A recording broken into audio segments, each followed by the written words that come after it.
What's going on YouTube? Welcome to Westy's Angling. Today's video is going to be something a little bit different.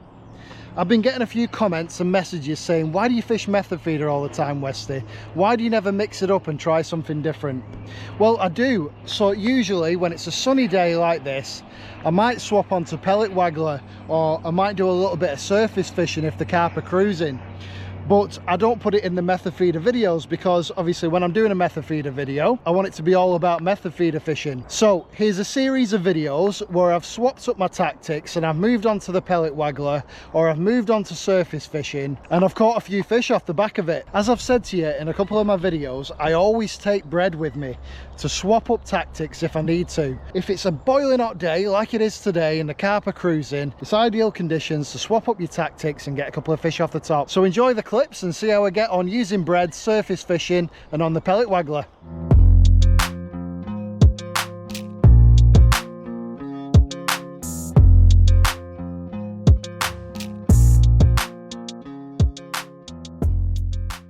Right folks, so nothing on the wafters so far, which means that we'll probably have to go to plan C, which is the pellet waggler.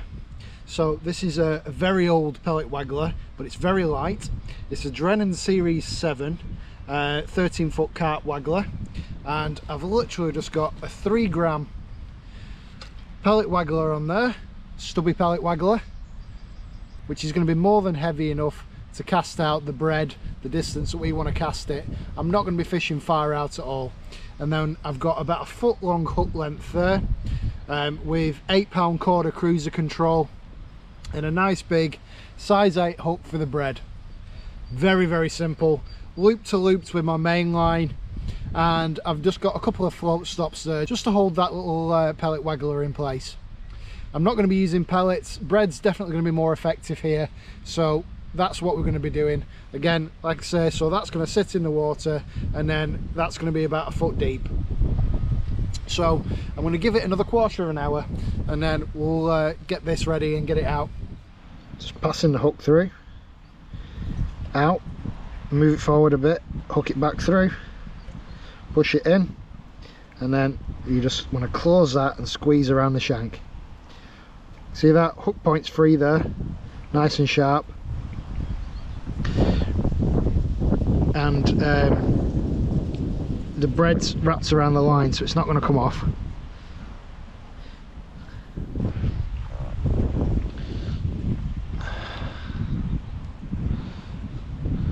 Sinking really well. So let's get it a bit further out again. I'm in, first cast. Can't believe it, first cast. Can't go hard with it, got to use my drag.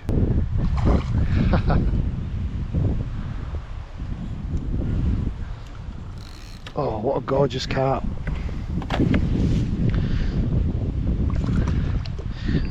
Oh, got it.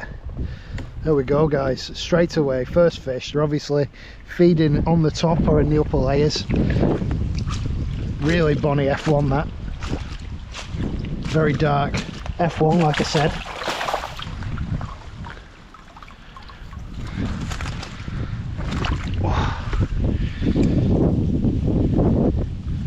Hooks come out. Look at that, look at the colours on it. Bronze. Really nice F1. Well folks, that is why you don't blend all the bread up. What a lovely fish. First chuck as well, fishing like this.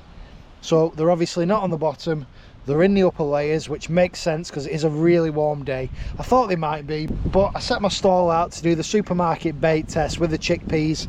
I bought them already and stuff like that, so look, I had to try it. I had to start out that way, but I think this is our way forward. We've not got much bread, but we've got probably 4 slices, 5 slices there. That'll do us. Hopefully we get a few fish on that.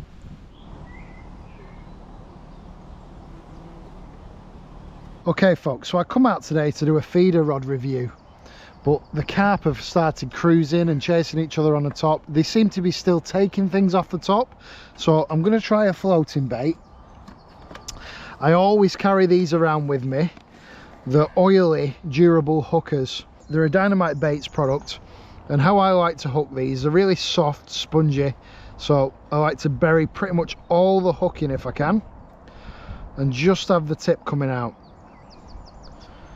So I'll show you that again. Through the side, twist it right round so it buries the shank of the hook, and just have the tip coming out like that.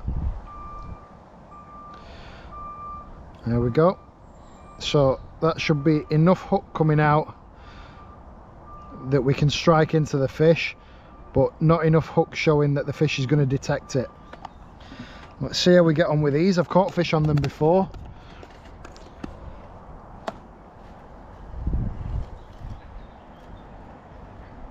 Let's see how we get on. I can see fish cruising over there. It's just whether we're going to be able to cast that far free lining. I think we might be able to. That's good enough for me. I can see it as well. Nice and visible, these floating baits.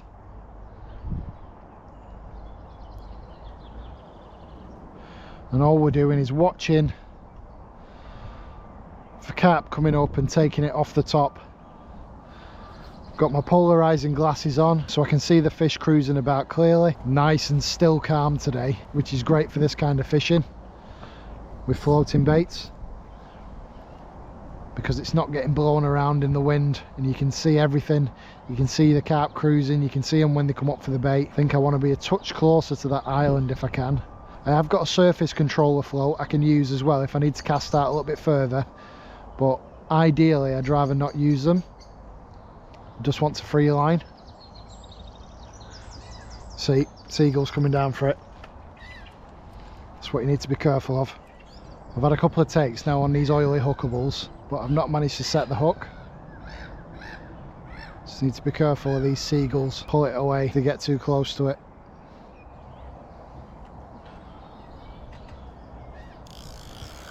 Ghosty right under my peg here.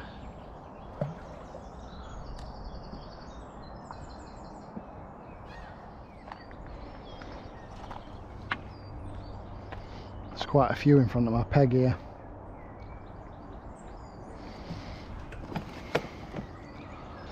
Problem is this bread's a little bit dry. I've had it in my bag a while.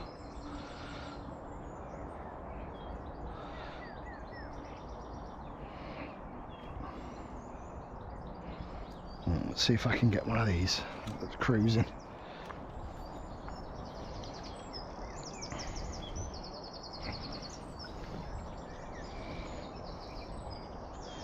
This one's coming towards me.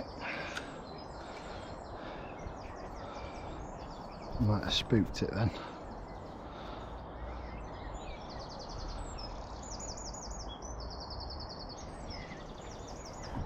Yeah, I think I have. Oh, no. It was going for it. I think I've scared it. Sitting down. Here we go. Now it's going to take it. There we go. We've got that one.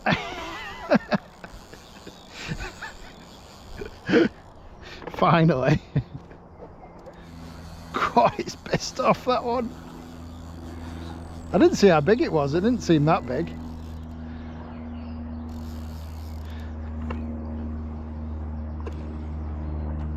Oh. Was not happy about that. Just wanted its chunk of bread. Oh no, it's not a bad fish, that at all. Oh, beautiful fish. Oh, chunk. Yeah. Nice fish, that done.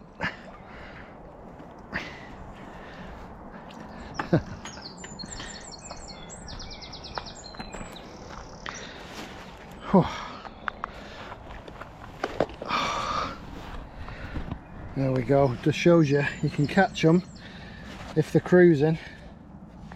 Just need to use the right methods. Look at this.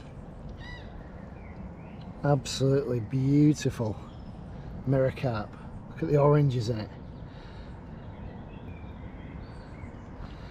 stunner. Nice long fish, probably about £8. Look at that, off the top. Right, let's get it back. Oh. There we go. It's mine. Oh. Get him away from that stanchion. There we go.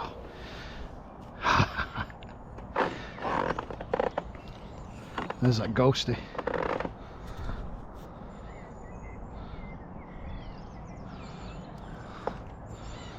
Again, I don't think this is a bad fish. It just shows you how effective it can be, changing up your methods, swapping onto the pellet waggler or onto surface fishing like or free lining bread like this. I always take bread with me. Everywhere I go at this time of year when it's going to be warm, always take bread. It's caught me countless fish and it's such a simple thing to do. They're usually the bigger fish as well. Oh, it's powering around this one. They fight a lot harder when you catch them off the top. Oh, it's a nice fish that though. I'll switch you back on when it's a little closer. Oh no, there it is. Oh, got it. Oh my god, it's a chunk. Hooked perfectly in the side of the mouth there. Look at that fatty. Beautiful common, cracking fish. Just shows you that's why it's always good to take bread with you. Right, let's get this one back and see if we can get another one. There's a couple of ghosties cruising out there that I want to target, but beautiful fish. I think that's actually bigger than I thought it was. I think that's going on for £9. That's really heavy. Big chunk of a common. When I'm fishing like this, I'm not just sat waiting for a bite. I'm looking where the fish are, where they're cruising, trying to spot nice ghost carp, fish that I actually want to target, and then I'm just flicking the bread to them. It sometimes can be easier if you get them confident, you get them feeding on loose offerings first. Just flicking a few bits of bread down this margin here and just waiting for stuff to come up and take it. You'll hear them next to you coming up slurping it, but in the meantime I'm just looking a little bit further out just to see if I can see any nicer fish. There's a definite double figure ghost carp around. So there's going to be a few different fisheries in this compilation. There's been a few times where I've swapped up my tactics and had a few fish off the top, or fishing on pellet waggler. So I'll show you those times. It's footage that I haven't put in any other videos, so it is something new that you haven't seen before. But it's just to give you an idea of how I swap up my tactics to get the odd extra fish. If the method feeder isn't working for me, then I'll always try something different. There we go, there's a fish right in front of us.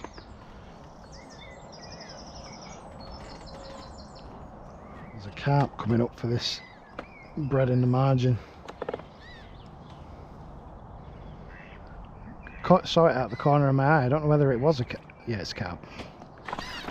Yeah, we're in.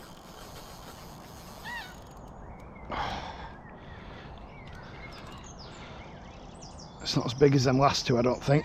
I'm using a size 8 feeder hook, so it's a very narrow gauge and very sharp, so that you know that you're always going to set the hook.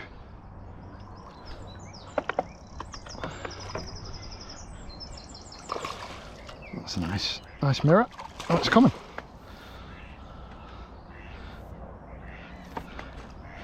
£10 main line, £8 hook length, and it's as easy as that, because I was not catching on the method feeder down here.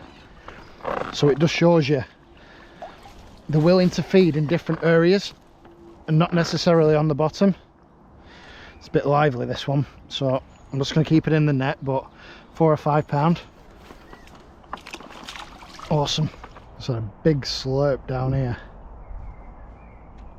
Oh yeah, it's picking at this piece of bread down here. Just want to say, folks, as well, while we're waiting for a big carp to come up and take this bread, Don't forget to give us a follow on the Westies Angling Facebook page and the Westies Angling Instagram as well.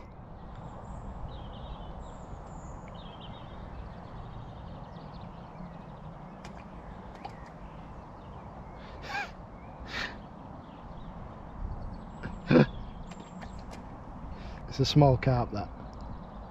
That's why it can't take it. There's a ghostie over there as well. I've got a ghostie. It's not the ghostie, but it's a ghostie. I had to really give it some them to stop it going over that stanchion. Oh, battery's dying as well. God, I had to really give it some. It's coming in now. Boom, ghostie in the net.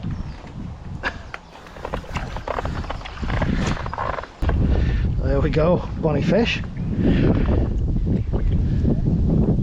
Huh? Yeah, it's a nice one. Let's get it back and change this GoPro battery. Look at the colours on that in the water. Beautiful. I had to really give that ghostie some men to get it away from that other peg. There's still fish down there.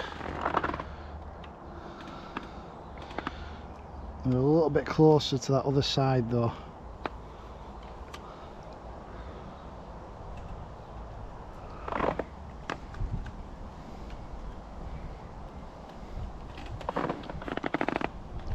Hooking the bread perfectly is one of the biggest battles when you're surface fishing like this. It really does need to be hooked well.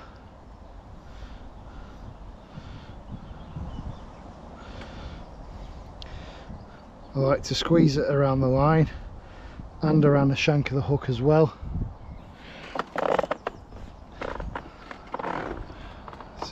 Should be right.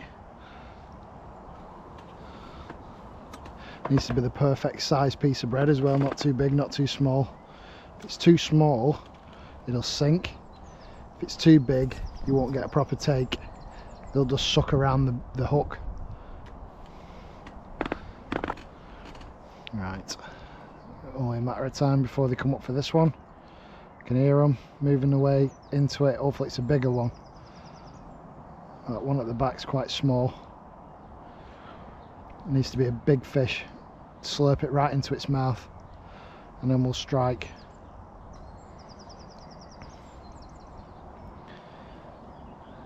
Here we go. That wasn't a great take. Hopefully our hook's still in that piece of bread. There we go.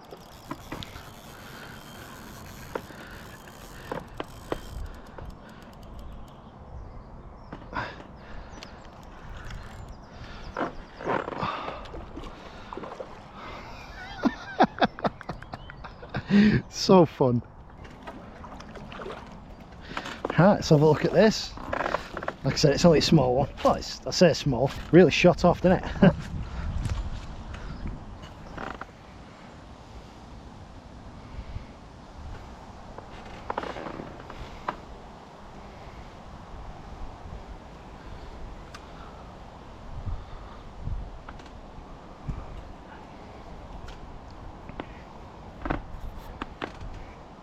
Here we go. It's a small one, that one. He'll have a go at it, I'm sure.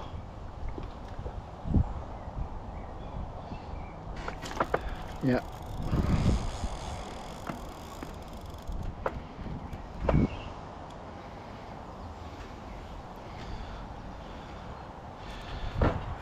We've got him. So I've got them competing down here in the margin for the bread, but I wasn't getting anything on the method feeder down that margin. So what is it about feeding up in the water? Is it because they feel safer taking bread off the top? Is it the bread itself? What is it that's drawing the fish? Is it because part of me thinks it's probably because they feel safer. Maybe it's more visible feeding upwards. Who knows? It's running, this one. They fight a lot harder when there's no method feeder on. When it's a straight line through to the fish, they really do go for it, especially these long commons. Yeah, what is it? Put your answer in the comments, guys. Why is it that they'll take bread off the top but they won't feed on the method feeder on the bottom? I think it's a confidence thing.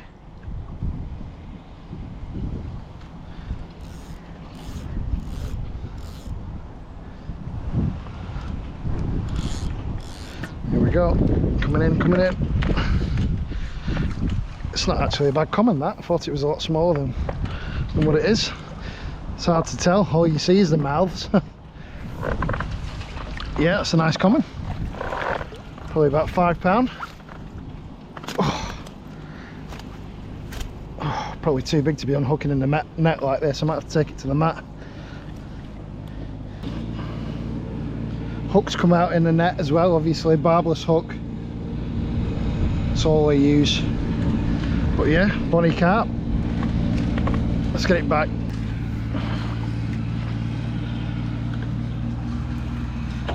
So you'll see in these clips that when I want to target carp further out, I'll use the pellet waggler with bread.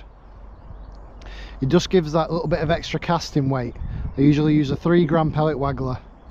So I'm going to have a break from the method feeder, and I'm just going to use slow sinking bread flake, because you're not allowed floating baits here, over to the reeds.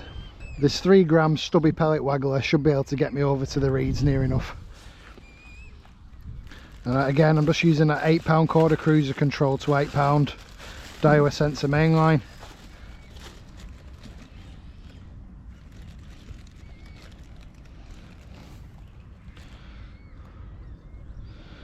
Check the rules, it doesn't say that I'm not allowed to use bread, so let's give it a go. I wasn't sure if I'd be able to use bread here, but I brought some anyway. Just going to squeeze that around the hook.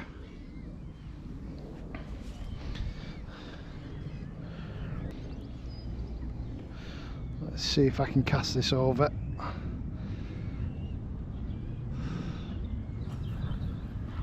Oh yeah, definitely can. Not much of a breeze today, so I thought it'd be a good time to give it a go. Could do with it being a touch closer to them reeds, I think.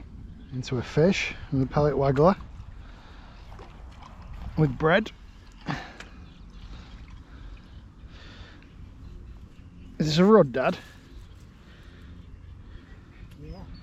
Yeah. Nice rod. Well hooked. Absolutely wolfed it down.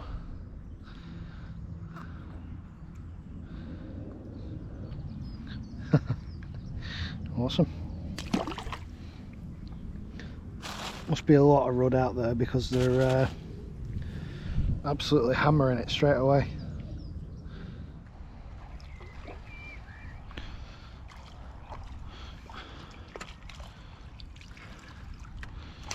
Another nice rod.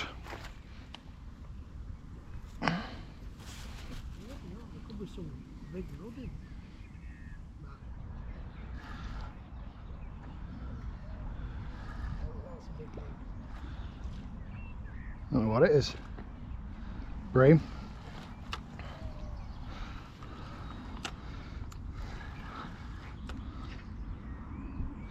Nice bream. Really nice bream. Oh. Look at this stonker. Oh. Just hooked on the pellet waggler.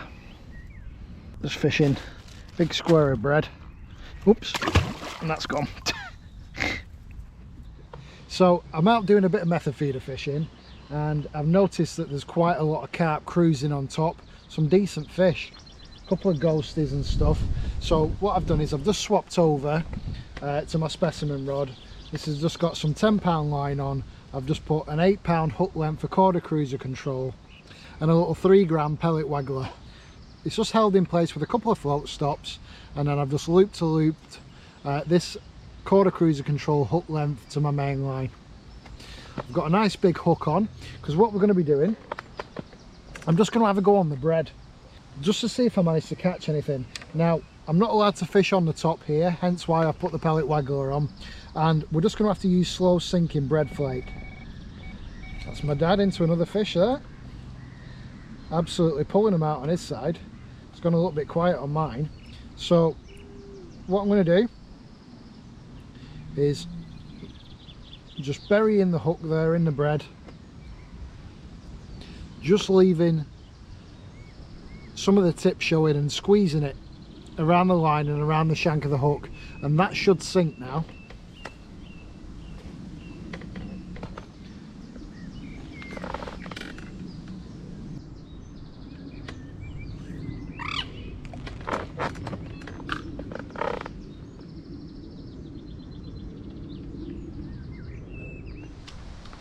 I mean, guys, on the pellet waggler, on the bread.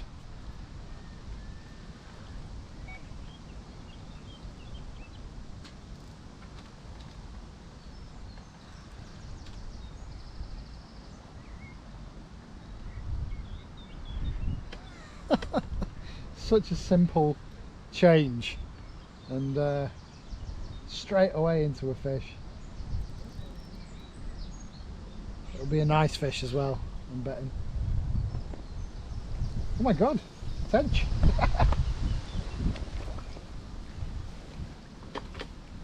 The size of it. Dad, look at this tench! On the pellet waggler. Pretty much off the top. Dad, it's a monster. It's an absolute monster of a tench.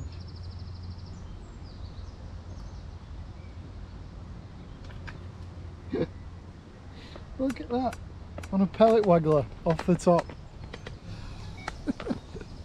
Look at that thing. Can't believe it.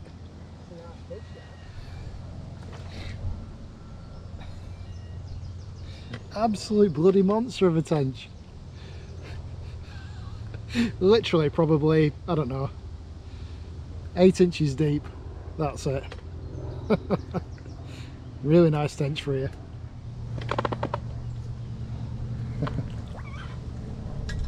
Oh, let's run back into there. There we go.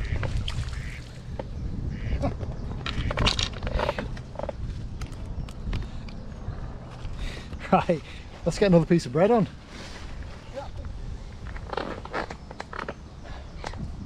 You don't expect a tench to come up to the top like that, do you? But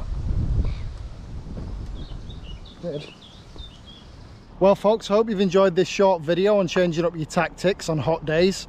As you can see, it can be an effective method just to pick up that extra few fish off the top or on the pellet waggler, whichever method you choose. And always take bread with you, always, especially when it's warm like this. So once again, thanks very much for watching, and I'll see you in the next Westies Angling.